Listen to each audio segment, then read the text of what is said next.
This is real Christianity. This is profound Christianity. This is the early church that were so obsessed and possessed with the one who loved them and gave himself for it that they didn't want to even grieve his heart. They didn't have hard hearts. Christ didn't have a hard heart towards his bride, even though his bride has played the part of a harlot over and over and over. We played the parts of a harlot. We have given our hearts to stuff, to things, to people, instead of giving it to Jesus. And you know what's so wonderful? He keeps forgiving us. He keeps on reaching out and saying, come on, come on, come on, come on. I got to the place I had a lot of strongholds in my family I was raised with. I wasn't raised in a godly home. I wasn't raised in a home. I believe my dad loved my mom to what degree he knew how. But he would beat her and slap her around and treat her like dirt. When I got born again, I said I would never physically abuse my wife. God got a hold of me, but I would still speak to her sometimes like she was a dog. And I had this fear inside of me. I had this fear, this overwhelming fear. I thought, because my dad was absolutely paranoid. I found out later why, but my dad, his first wife, left him after 3 months.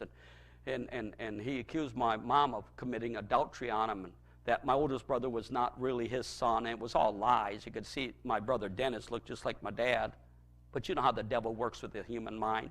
It's like a worm that, and I had this thing inside of me, and I told my wife, I told her, I said, if you ever commit adultery on me, I said, that's it.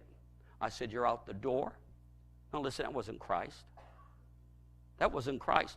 And because of these strongholds, through the years, I almost lost her here and there, but she had too much of God inside of her to leave me. You know? Now, I was a pastor all these years, ever since I was pastoring before I married her.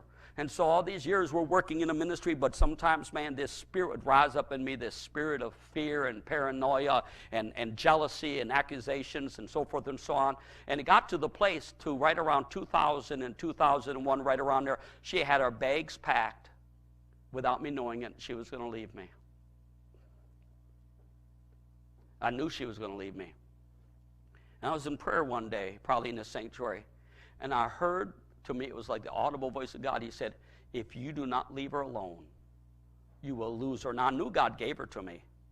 I mean, when I seen her, I was up on a ladder putting a sign up on in a marquee of an old movie theater called The Ultimate Trip, and I heard this voice behind me sound like an angel, and I turned around, and here's this blue-eyed blonde babe.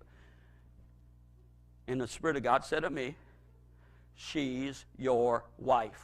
Whew. I didn't tell her. I was so happy I ran into the old movie theater, and I ran on the top of those old rickety chairs. I ran down and ran back up and shouted, she's the one, she's the one, she's the one, she's the one. I had enough wisdom to not tell her that God told me, you're my wife, but 5 months later, she walked down that aisle. I can still see her walking down the aisle in her beautiful white dress. And she had kept herself pure for me. She didn't know it was me, but she came down that aisle. She said, I do, and I said, I do. But you know what? It wasn't all happily ever after. My kids can tell you that. But back in 2000, about 2001, the Lord spoke to me and said, you're going to lose her. I started weeping and wailing. I said, God, I don't want to lose her. I don't want to lose her. You gave her to me, God. I don't want to lose her. He said, then you better start doing what I told you to do. I said, what's that, God? He said, you love her like I love the church. You stop preaching at her, stop quoting scriptures at her, stop trying to control her, and if she does commit adultery, forgive her. That's what he told me. So I went home weeping and wailing and crying like a big baby. And I wrapped my arms around her. I said, baby, please forgive me. I'm so sorry. The way I've treated you. But you did this to me. It doesn't matter what she did to me. I said, baby, I know this sounds twisted. I said, even if you commit adultery on me, it'll hurt, but you know what? I want you, I need you, and I love you. It doesn't matter anymore.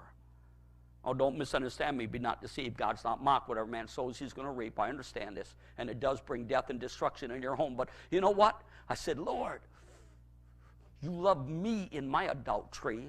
For if any man is a friend of the world, he's an enemy of God. It says, you adulterers and adulteresses. How many times have we been an enemy of God? But doesn't he forgive you?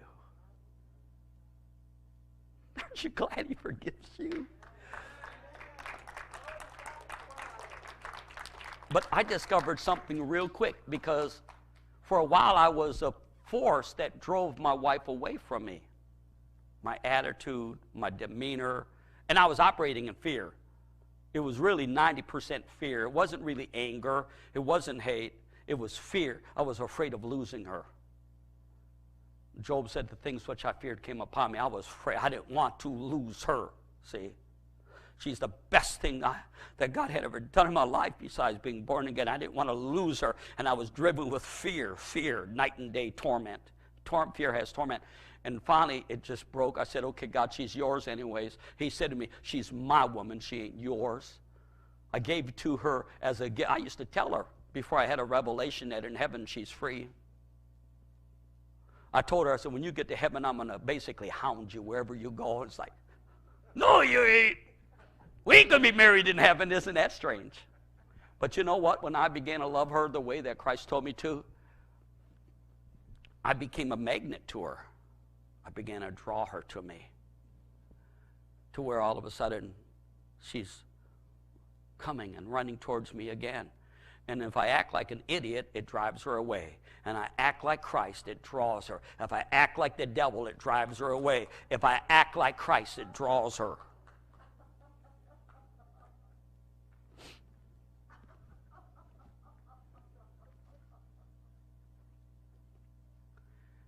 God is coming back for a bride without spot or blemish or wrinkle or any such thing. We're preaching oneness with Christ in this church, not a oneness that says you can live any way you want and do anything you want and God loves you no matter what. Well, that's not the issue. That's not really the issue, is it? The issue is I want to be one with God. I'm not trying to use God or get from God or manipulate God or control God. I want to be one with him in his nature, in his character. I want to be just like Jesus. How about you? Well, give the Lord a hand clap and a shout. Come on.